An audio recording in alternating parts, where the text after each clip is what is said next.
Assalamualaikum warahmatullahi wabarakatuh. Salam guru penggerak. Pada kesempatan kali ini, saya Siti Ainur Rahmah, calon guru penggerak Angkatan 7, Kota Tegal, Unit Kerja UPTD SPF SD Negeri Panggung 12, akan memaparkan koneksi antar materi, kesimpulan, dan refleksi modul 1.1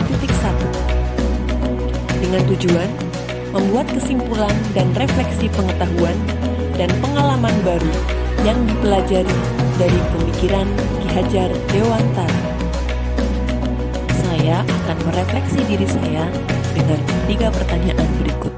Yang pertama, apa yang saya percaya tentang murid dan pembelajaran di kelas sebelum saya mempelajari modul 1.1? Kedua, apa yang berubah dari pemikiran atau perilaku saya setelah mempelajari modul ini? Yang ketiga, apa yang dapat segera saya terapkan lebih baik agar kelas saya mencerminkan pemikiran Ki Hajar Dewantara? Yang saya percaya tentang murid dan pembelajaran di kelas sebelum saya mempelajari modul 1.1, yaitu pembelajaran berpusat pada guru. Yang kedua, pembelajaran hanya terfokus pada penyampaian materi kognitif saja. Yang ketiga, memandang murid secara keseluruhan saja, atau memandang semua murid sama.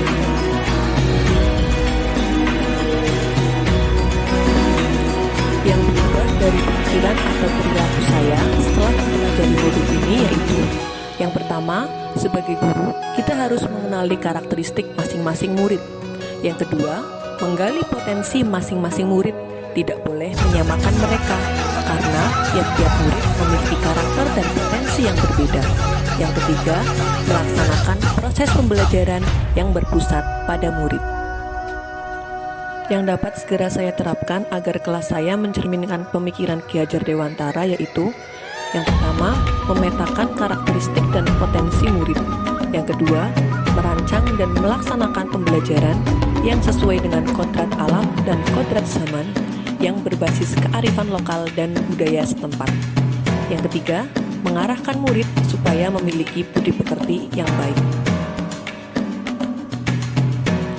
Kesimpulan dan refleksi modul 1.1. Pemikiran KHD tentang pengajaran dan pendidikan, yaitu pendidikan sebagai proses memberikan tuntunan kepada siswa atau memberi bimbingan arahan kepada siswa dengan memperhatikan kodrat alam dan kodrat zaman supaya siswa dapat menemukan jati dirinya sendiri, selamat dan bahagia di masa yang akan datang untuk menghadapi perkembangan zaman. Sedangkan pengajaran yaitu memberikan ilmu pengetahuan yang sesuai dengan kodrat alam dan kodrat zaman sebagai bekal siswa untuk selamat dan bahagia di masa yang akan datang. Apa intisari pemikiran Ki Hajar Dewantara tentang pendidikan? Inti dari filsafat pendidikan Ki Hajar Dewantara adalah perubahan. Semua berubah. Semua terus bergerak seperti planet yang bergerak di orbitnya masing-masing. Tidak ada anak yang sama. Semua anak memiliki karakteristik masing-masing. Pendidikan itu memerdekakan. Biarlah anak berputar sesuai dengan orbitnya masing-masing. Menurut Ki Hajar Dewantara, pendidikan itu berorientasi pada anak sesuai dengan karakternya masing-masing. Seperti salah satu asas dari taman siswa, yaitu bebas dari segala ikatan, dengan suci hati mendekati sang anak, tidak untuk meminta suatu hak, namun untuk berhamba pada sang anak.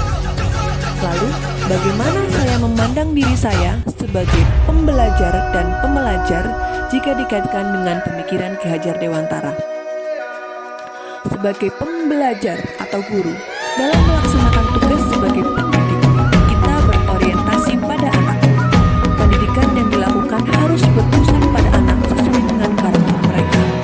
Selain itu, kita juga berperan mempersiapkan anak supaya dapat menyesuaikan diri menghadapi perubahan dan tuntutan zaman di masa yang akan datang. Sebagai pembelajar atau murid,